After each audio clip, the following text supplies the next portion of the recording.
அனைவருக்கும் வணக்கம். நான் டாக்டர் நேஹா, தோல் நிபுணர், இந்தியாவிலிருந்து பேதியில் உங்களுடன் பேசவிருக்கிறேன். அசைவம் சாப்பிடுவதால் தடிப்பு தோல் அழற்சி ஏற்படுமா? பாருங்கள், அசைவம் தடிப்பு தோல் அழற்சிக்கு நேரடி காரணமாக இருக்க முடியாது. ஆனால் நீங்கள் ஒரு சொரியாசிஸ் நோயாளியாக இருந்தால் அசைவம் சாப்பிடுவது உங்கள் அறிகுறிகளை அதிகரிக்கும். அதாவது உங்கள் அறிகுறிகள் தீவிரமாகலாம்.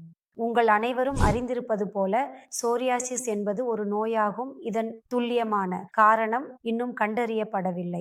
பல காரணிகள் சேர்ந்து செயல்படுகின்றன. இதனால் உங்களுக்கு சோரியாசிஸ் ஏற்படலாம்.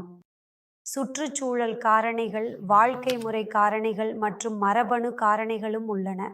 இத்தகைய சூழலில் உங்கள் உணவு மற்றும் வாழ்க்கை முறை முக்கியமான பங்கு. உங்கள் சோரியாசிஸ் அறிகுறிகளில் எந்த அதிகரிப்பும் ஏற்படாதவாறு எந்த மோசமாதலும் இல்லை.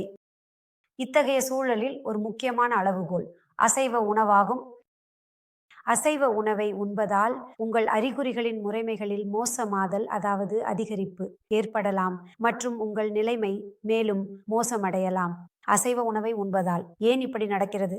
இது அசைவ உணவில் சில பால் அசையக்கூடிய கொழுப்பு அமிலங்கள் இருப்பதால், உதாரணமாக எரிக்னோனிக் அமிலம். இந்த பால் அசையக்கூடிய கொழுப்பு அமிலம் உங்கள் உடலின் பல தகவல்களின் முன்னோடி ஆகும். அதாவது இதை உண்பதால் உங்கள் உடலில் ஒரு எதிர்வினை தொடங்கலாம். அங்கு உங்கள் உடலின் தகவல் அதிகரிக்கிறது. தகவல் அதிகரித்தால் சோரியாசிஸ் அறிகுறிகள் அதிகரிக்கும். குறிப்பாக உங்களுக்கு அரிப்பு, சிவப்பு மற்றும் தோல் உரிதல் அதிகரிக்கும். இதை உணர்வதற்கு விரைவில் இன்று மாமிசம் சாப்பிட்டீர்கள், இரவே உங்களின் அரிப்பு அதிகரிக்கத் தொடங்கியது. அடுத்த நாளே உங்கள் அறிகுறிகள் அதிகரித்து விட்டால் அதனால் மிகுந்த அதிகரிப்பு ஏற்படலாம். மாமிச உணவுகள், குறிப்பாக நீங்கள் சிவப்பு இறைச்சி அல்லது செயலாக்கப்பட்ட இறைச்சி உண்ணினால் பலமுறை நோயாளிகளுக்கு முட்டைகளால் பிரச்சனை ஏற்படாது. ஆனால் முட்டைகளை நீங்கள் சாப்பிட வேண்டுமெனில் அதை உங்கள் மீது முயற்சி செய்ய வேண்டும். ஒரு முட்டையால் உங்களுக்கு பிரச்சனை இல்லை எனில் நீங்கள் முட்டைகளை தொடரலாம். ஆனால் அது வெறும் முட்டையின் வெள்ளை பகுதியை மட்டும். முட்டை சாப்பிடுவதால் உங்களுக்கு குறைபாடுகள் இருந்தால் அதை நிறுத்த வேண்டும்.